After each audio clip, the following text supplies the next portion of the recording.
आज का जो प्रेस कॉन्फ्रेंस है, इसका मुद्दा मुख्य है, जहां राज्य सरकार, केंद्र सरकार, खास करके नीतीश कुमार की सरकार में और नरेंद्र मोदी की सरकार में सारे उद्योगपतियों को निमंत्रण दिया जा रहा है कि भाई आप बिहार आइए। बिहार का माहौल बहुत अच्छा हो चुका है। बिहार में आप उद्योग लगाइए, बिहार में आप सिनेमा का शूटिंग करिए, बिहार में आप कारखाना लगाइए। सरकार अपना जमीन उपलब्ध करा रही है, सरकार सब्सिडी दे रही है, बिजली की सुविधाएं दे रही है। और जो बाहर के लोग हैं वो पटना, इंदौर, लखनऊ छोड़ छोड़ करके बिहार में आ रहे हैं। हम जैसे लोग भी, क्योंकि इस जन्म धरती से हम लोग निकले हैं, बरूराज हम लोग का जन्म धरती है, मोतीपुर हम लोग का जन्म धरती है, तो हम लोग भी यहाँ पे कारोबार करने के लिए आए हुए हैं। पटना में, मुंबई में, दिल्ली में, नोएडा में, सब जगह कारोबार चल रहा है, लेकिन सोचते हैं कि अपने क्षेत्र में कारोबार करें कि लोगों को भी इससे रोजी रोटी मिले, रोजगार मिले। लेकिन ये इतना दुख की बात है कि यहाँ पे स्थानीय प्रशासन का सहयोग नहीं मिल पा रहा है। यहाँ पे हम लोगों के साथ रंगदारी मांगी जा रही है। यहाँ पे खुलेआम हम लोग के घर में डकैती करने का प्रयास किया जा रहा है। खुलेआम हम लोग का जो प्लांट है उसको लूटने का षड्यंत्र रचा जा रहा है और यहाँ के स्थानीय लोगों के द्वारा किया जा रहा है, यहाँ के आस पड़ोस के लोगों के द्वारा किया जा रहा है।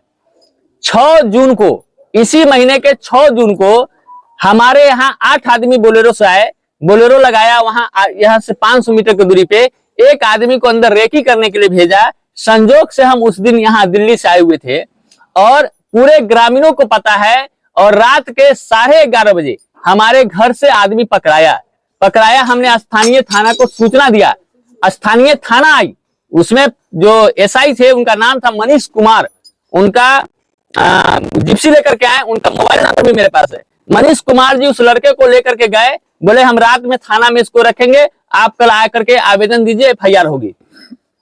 उसके बाद पूरी जांच पड़ताल हुई। बाउंड्री से उस लड़के ने मनीष कुमार के सामने बताया कि कैसे वो बाउंड्री छड़प करके आया है, कैसे क्या क्या किया है, टोटल बातें मनीष कुमार के समक्ष, और जो 2-3 सिपाही थे उनके समक्ष उस लड़के ने स्टेटमेंट दिया।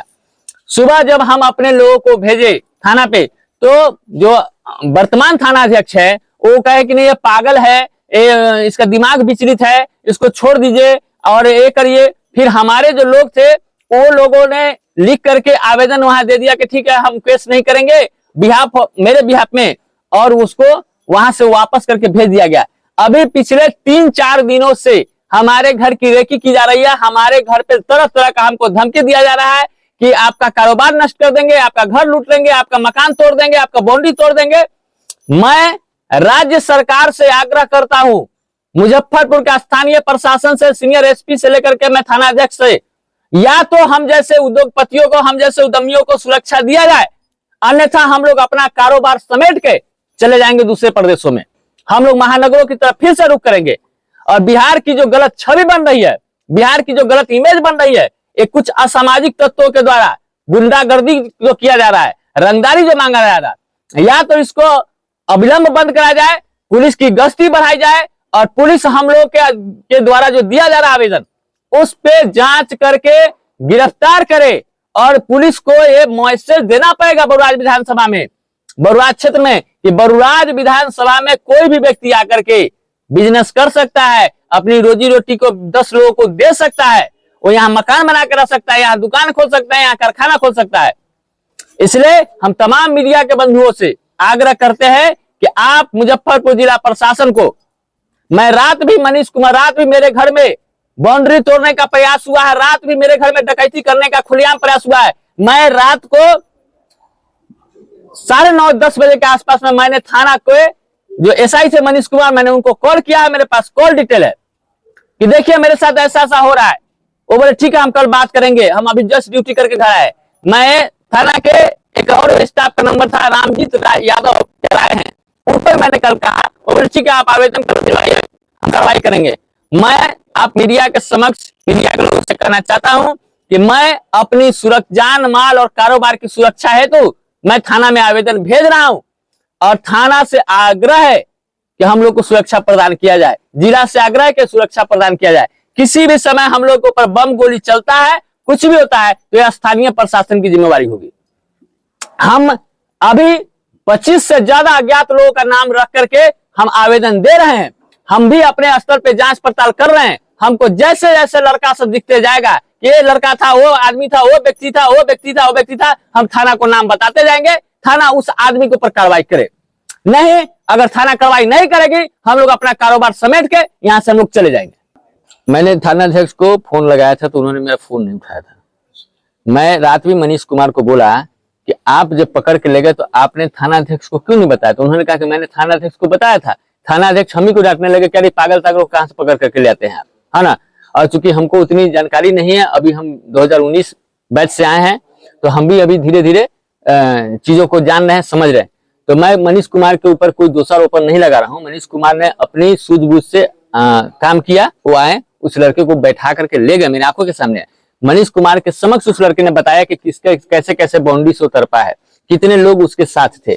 और ये पिछले 3-4 दिनों से एक लड़का है जिसको मैं पहचान रहा हूँ, हल्का फुल्का मेरे ही गांव का लड़का है, मैं पहचान रहा हूँ, मैं नाम उसका पता कर रहा हूँ। हो सकता है मैं कल तक नाम भी बता दूंगा। इसलिए 2-3 लड़का हमारे गांव साइड के भी हैं, स्थानीय भी हैं। तो मैं पहले पता कर रहा हूँ, मैं सीसीटीवी फुटेज भी निकाल रहा हूँ, सीसीटीवी फुटेज से मैं निकाल रहा हूँ। उसके बाद में हो सकता है तो मैं डायरेक्ट बिहार के डीजीपी को मैं पटना में दूंगा कि सर ऐसे ऐसे बात है, इस पे अविलंब। मैं सीनियर एसपी से भी कहूंगा, रात में मनीष कुमार से 15 मिनट बात किया, उनको सारी बात बताएंगे। मनीष कुमार को मैंने कहा कि अगर मेरी जान चली जाएगी तो आप क्या करेंगे।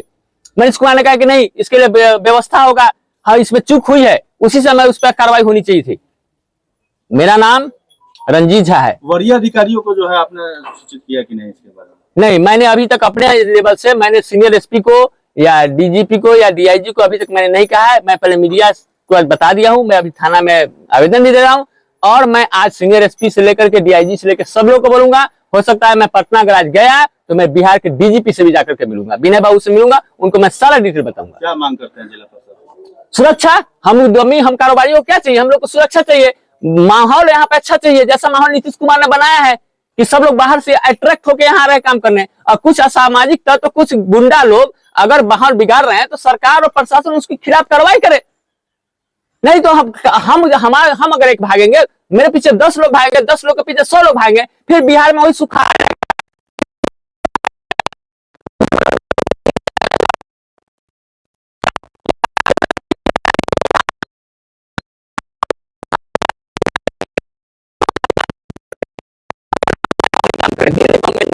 और हम लोग को अगर काम करने का माहौल नहीं दिया जाएगा तो हम लोग क्या करेंगे। क्या हम लोग के पास विकल्प है? हम लोग अपनी हत्या करा ले। दिन रात आज अखबार, किसी दिन का भी अखबार आप उठाइए, एक न एक हत्या का आपको खबर छपती है। तो क्या हम लोग भी हत्या करा ले या जिला प्रशासन हम लोग को सुरक्षा दे? और मेरा नाम रंजीत झा हुआ, मैं भोजपुरी फिल्मों का अभिनेता हूँ, गायक हूँ, प्रोड्यूसर और डायरेक्टर हूँ। मैं रियल एस्टेट का कारोबारी भी हूँ और मैं राजनीति में भी हूँ। और मैं तमाम लोगों से, मेरे ईंटा का कारोबार है, मेरा मेडिसिन का कारोबार है, मेरा बहुत सारा कारोबार है। हम एक बिहार सरकार और राज्य सरकार और केंद्र सरकार के तरफ से सफल उद्यमी में हम माने जाते हैं। हम सरकार की हर नीति के, हर कानून का, हर बनाए हुए नियमों चलते हैं।